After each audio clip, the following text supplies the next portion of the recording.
Hi guys, hello, नमस्ते, आदाब, सत श्री अकाल। एक बार फिर से हम लोग मिल रहे हैं हमारे इस सेशन में वैज्ञानिक नज़र में। आज का जो टॉपिक है वो है सेल, ब्लड सेल।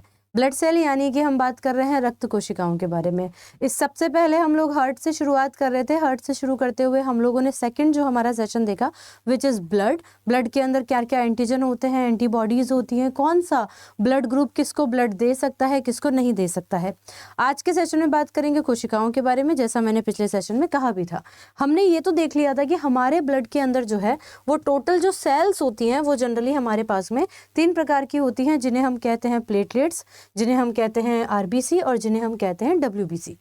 अच्छा, डब्ल्यूबीसी के बारे में अगर मैं जिक्र करूं तो आप लोगों को इस बात का अवश्य ध्यान रखना है कि जो डब्ल्यूबीसीज होती हैं उन्हें हम लोग जो है वो किस नाम से जानते हैं, तो उन्हें हम लोग ल्यूकोसाइट के नाम से जानते हैं। ये आप लोगों से क्वेश्चन एग्जाम में पूछा जाता है। दूसरा, आरबीसी के लिए पूछा जाता है तो आरबीसी को हम लोग इरिथ्रोसाइट के नाम से जानते हैं। और अगर हम प्लेटलेट्स के बारे में बात करते हैं तो इन्हें हम लोग थ्रोम्बोसाइट के नाम से जानते हैं।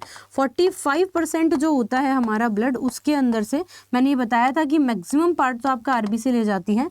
उसके बाद में जो बचा 1% पार्ट है उसका 0.8% आपका लगभग प्लेटलेट्स। और अगर ल्यूकोसाइट की बात करती हूँ तो 0.2%। ये सबसे कम मात्रा में पाए जाने वाली डब्ल्यूबीसी सॉरी सबसे ज्यादा महत्वपूर्ण है ना। ये 5 प्रकार की होती है। इन 5 प्रकारों के अंदर, इनके अंदर भी अगर हम बात करें तो ये जो 5 प्रकार की डब्ल्यूबीसी है, इनके नाम एक बार हम देख लेते हैं। इसका नाम होता, मतलब इसके अंदर सबसे जो बड़ी होती हैं साइज में, उन्हें हम लोग मोनोसाइट के नाम से जानते हैं। किसके नाम से जानते हैं बच्चे? मोनोसाइट के नाम से जानते हैं। इसके अलावा हमारे पास में आती हैं बेसोफिल। मोनोसाइट हो गया, बेसोफिल्स, ठीक है। आप इसे इस तरह से याद कीजिए, देखो, एक होता है बेसोफिल, एक होता है न्यूट्रोफिल जो सबसे छोटी है, ठीक है, तो और एक होती है इसिनोफिल। तो इसिनोफिल, देखो फिल्स में आ रही है 2-3, यानी कि इसिनोफिल, न्यूट्रोफिल और बेसोफिल। और जो साइट्स होती हैं उनमें आती है मोनोसाइट और एक आती है आप लोगों की लिम्फोसाइट। अच्छा, ये क्या काम करती है और किस तरह से काम करती है, पहले मैं आप लोगों को ये बता देती हूँ।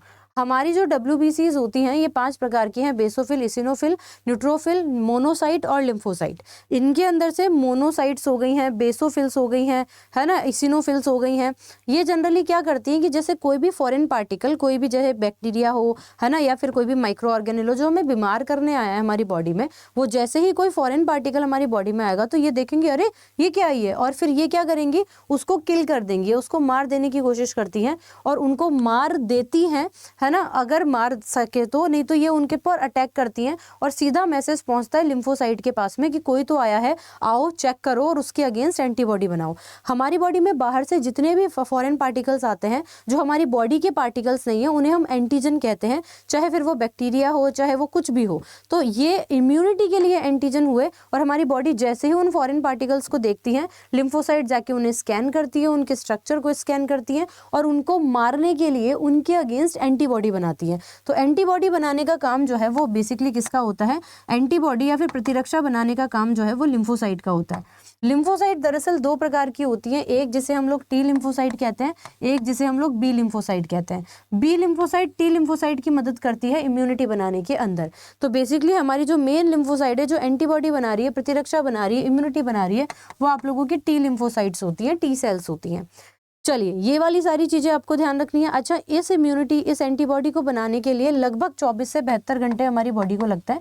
इट्स ऑल डिपेंड्स कि फॉरेन पार्टिकल कौन सा है ना। तो 24 से 72 घंटे लगते हैं। कुछ फॉरेन पार्टिकल हमारी बॉडी में आए, जैसे कोविड आया। अब कोविड की स्ट्रक्चर पहचानने और समझने और उसके अगेंस्ट एंटीबॉडी जैसे ही हमारी बॉडी बनाएगी, उसमें 24 से 72 घंटे लग जाएंगे। और कोविड इतना भयंकर था कि उस 24 से 72 घंटे के बीच में तो उसने हमारे लंग्स की पूरी सेल को ही जो है वो इन्फेक्शन कर दिया था और हमारी डेथ हो जाती है।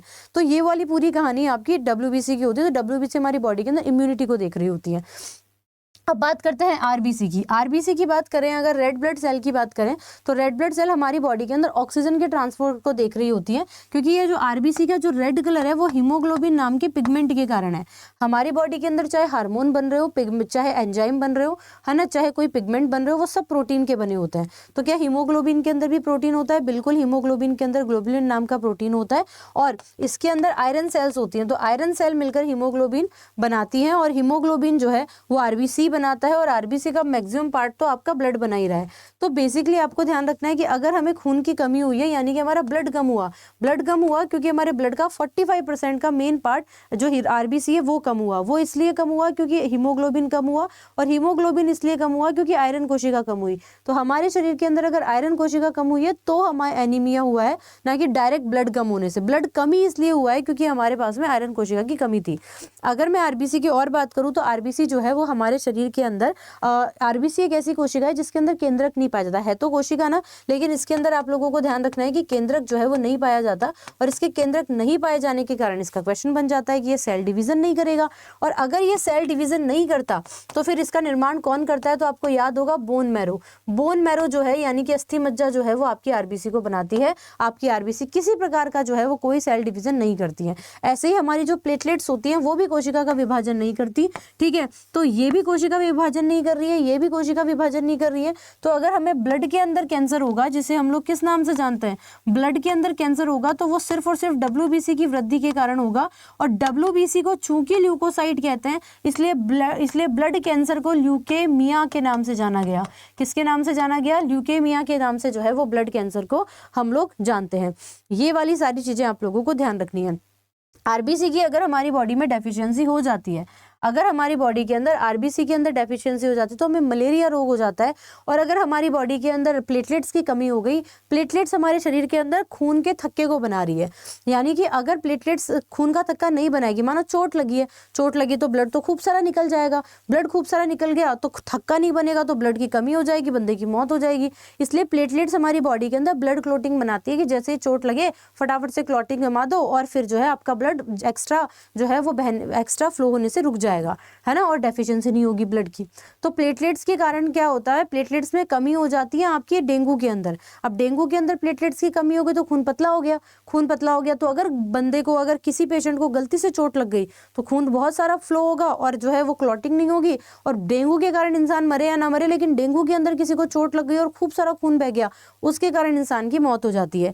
तो ये वाली सारी चीजें भी ध्यान रखनी है ना। Platelets, dengue. अच्छा, डब्ल्यूबीसी की डेफिशिएंसी, कोविड हुआ, कोविड के अंदर हमारी इम्यूनिटी खत्म हो गई, डब्ल्यूबीसी की डेफिशिएंसी हो गई।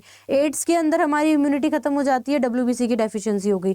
और डब्ल्यूबीसी की अधिकता हो गई तो हमें कौन सा डिजीज हो गया? डब्ल्यूबीसी की अधिकता से हमें जो है वो बेसिकली जो डिजीज होता है उसका नाम है आप लोगों को, जैसे कि ब्लड कैंसर यानी कि ल्यूकेमिया।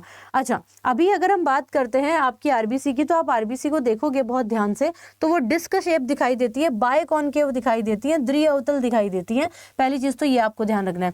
ऑक्सीजन का परिवहन करती है, ये ध्यान रखना है। हीमोग्लोबिन इसके अंदर पाया जाता है। कोशिका के अंदर केंद्रक नहीं पाया जाता है। लेकिन आरबीसी के अंदर एक तो ऊंट की आरबीसी है और एक लामा नाम के जीव की आरबीसी है, उसके अंदर केंद्रक पाया जाता है और ये बहुत ही स्पेशल बात रहती है, ठीक है। अगर आप डब्ल्यूबीसी और आरबीसी का रेशो देखोगे तो ये मान लो कि आरबीसी और डब्ल्यूबीसी का रेशो जो है वो 1000:1 है, यानी कि 1000 पे 1 आपके पास में डब्ल्यूबीसी पाई जाती है। क्योंकि ये तो मैं बता ही रही हूँ कि 99% आरबीसी है 45% का और 0.2% है आपकी डब्ल्यूबीसी। तो ऑब्वियस इनका रेशो जो है वो रहेगा ही ऐसा, ठीक है। ये वाली सारी चीजें ध्यान रखनी है। अच्छा, एक और चीज मैं बता देती हूँ, आरबीसी की सतह पर जो है वो ब्लड के अंदर आरबीसी की सतह पर एंटीजन पाए जाते हैं। जो ब्लड वाले एंटीजन मैं बता रही थी ना आपको, ए और बी वाले, जो पिछले सेशन में बताए थे, तो आरबीसी की सतह पर एंटीजन पाए जाते हैं। और मैंने आपको बताया था कि जो प्लाज्मा होता है ब्लड के अंदर, उसके अंदर पाई जाती है एंटीबॉडी। क्या पाई जाती है? एंटीबॉडी। क्योंकि मैंने कहा था एंटीजन और एंटीबॉडी एक दूसरे के कट्टर दुश्मन है ना। तो ये अगर ग्रेन्यूल वाले पार्ट में पाया जा रहा है एंटीजन, तो प्लाज्मा जो है वो प्लाज्मा के अंदर क्या पाई जाएगी? एंटीबॉडी पाई जाएगी। ये वाली सारी चीजें भी आपको यहाँ पर ध्यान रखनी है। आरबीसी के जीवन काल की बात करते हैं, 20 से 120 दिन होता है। एंटोनी वॉन ल्यूवेनहुक नाम के साइंटिस्ट ने इसकी डिस्कवरी की थी। ये भी आपको यहाँ पर जो है वो ध्यान रखना है। और हाँ, आरबीसी जो है वो खत्म कहाँ पर होती है, नष्ट कहाँ पर होती है? पीहा, जिसे स्प्लीन कहते हैं। क्वेश्चन इस तरह से भी पूछा जा सकता है कि किस ऑर्गन के अंदर सबसे ज्यादा आयरन पाया जाता है।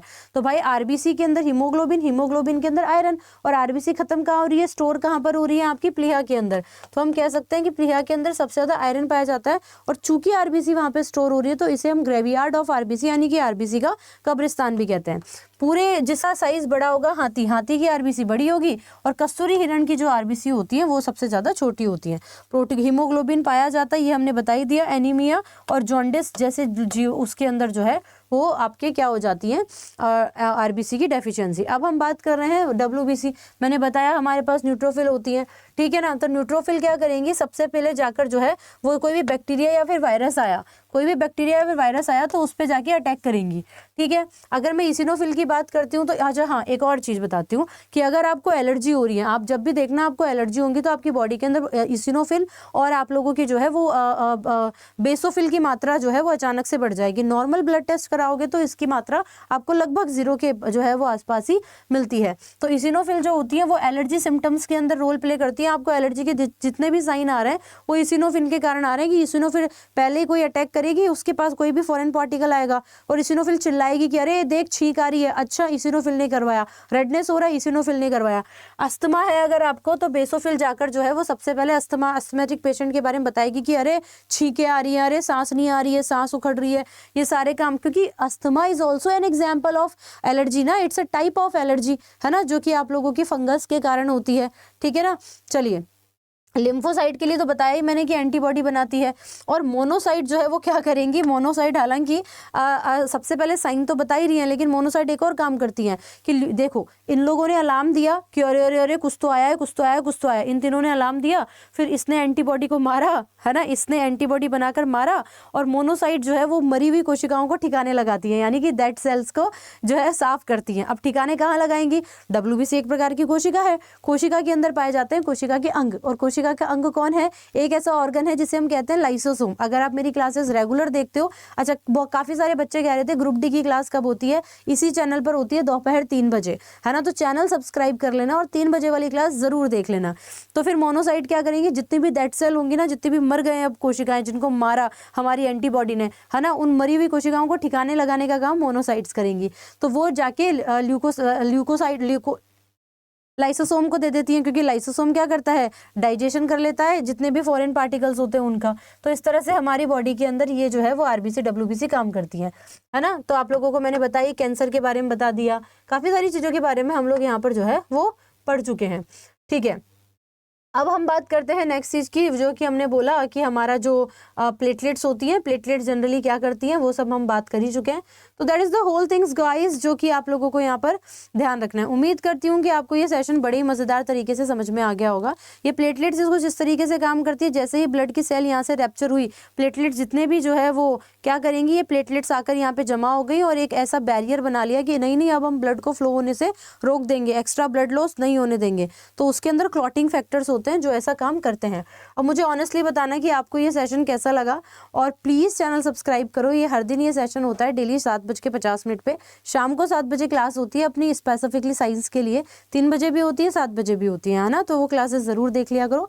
फिर 7 बजे वाली क्लास कंप्लीट होने के बाद में ये वाली क्लास होती है। चैनल सब्सक्राइब जरूर करके जाएंगे। धन्यवाद। नेक्स्ट टॉपिक क्या पढ़ना है जरूर से कमेंट सेक्शन में मैसेज कर देना।